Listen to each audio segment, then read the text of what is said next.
All right, everyone. I'm Spencer Aiken, Stronger Together Education Academy, and I want to talk to you today about exercise selection, possibly the most important thing that you can help your students with in terms of helping them achieve their goals. All right, here's what I mean.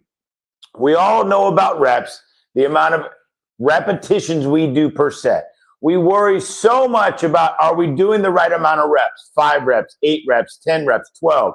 And they are very goal specific, but they're easy to understand once you learn that there are rep ranges. 1 to 5 is for power, 6 to 10 is for strength, 8 to 12 is for muscle growth. Once you learn that, which we do teach you in our course, preparing you to get certified as a personal trainer and or just increase your knowledge to help your students better as a physical education teacher or homeschool parent, we teach you all that. So you don't really have to worry about that. That's sort of pre-programmed. There's very little manipulation for that because science has already determined that. All right, sets, also already predetermined. Do you do cardio? Well, it's based on your goals. What's your nutrition? Based on your goals. All right, everything is based on your goals with very little tweaking that has to be pre-thought out. Where the pre-thinking before your workout has to take place is your exercise selection, because small changes equal big results. What do I mean by that? All right, squats and deadlifts, 2 exercises involving the same joint movements. Hip extension and knee extension are the main ones. You get a little bit of ankle plantar flexion. But do you choose exercise selection of squats or deadlifts? Well, we have, or you may have heard, squats are quad dominant, deadlifts are glute dominant. All right, so if you're a deadlifter and prefer deadlifts, you should develop greater hamstring and quads or glutes. Okay, glutes. If you're a squatter, you'll probably develop better strength in your quads.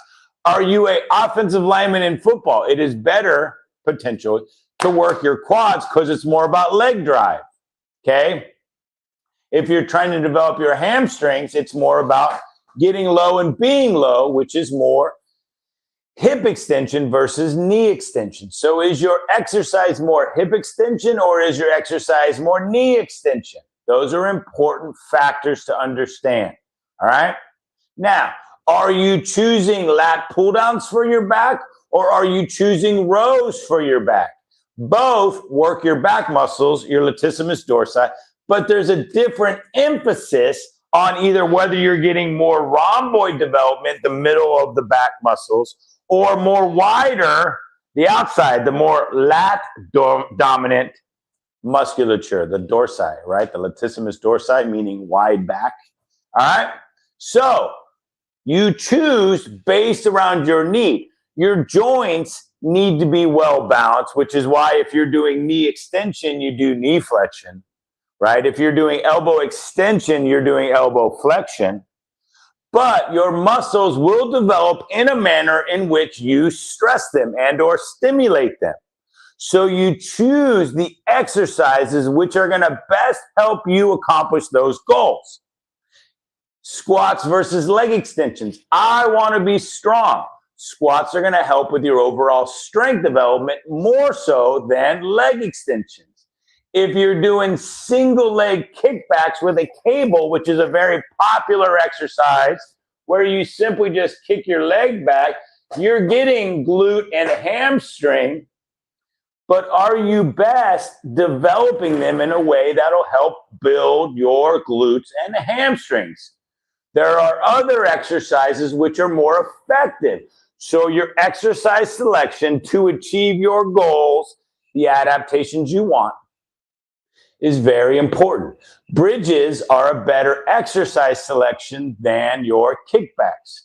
Leg curls may be more effective for developing the hamstring, but they get very little hip extension, so they're not going to help with the glutes.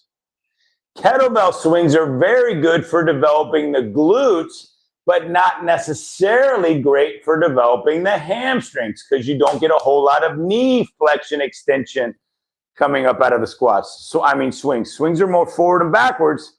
meaning more glute dominant when done properly. All right, starting to see the differences. So what exercises you're going to select is going to play an important role in how your body will adapt. Last example I'll give you is push-ups. Same exercise done slightly different for different results. If I have a normal hand width, regular push-ups, I'm going to develop my pecs. Okay, elbows at a 45-degree angles, hands even with my chest, just outside of my shoulders, regular push-up, great for the pecs. All three portions of the pecs, the rib portion, the costal portion, the sternal portion, the sternum, and the clavicular portion, right? All three portions of the pec are going to get worked. Very important to know that there are different regions of your pecs. All right.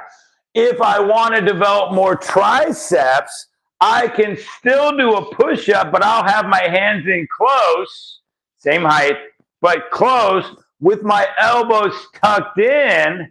And now I'm going to get more elbow movement versus shoulder movement, making it a tricep dominant exercise, which means I'll develop more of the back of the arm. Okay, so close grip push-ups is more tricep.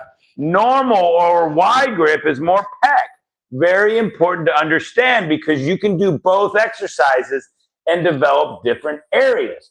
You get some carryover, but choosing your exercises wisely by knowing your muscle actions and your joint movements plays a pivotal role in how your body will adapt.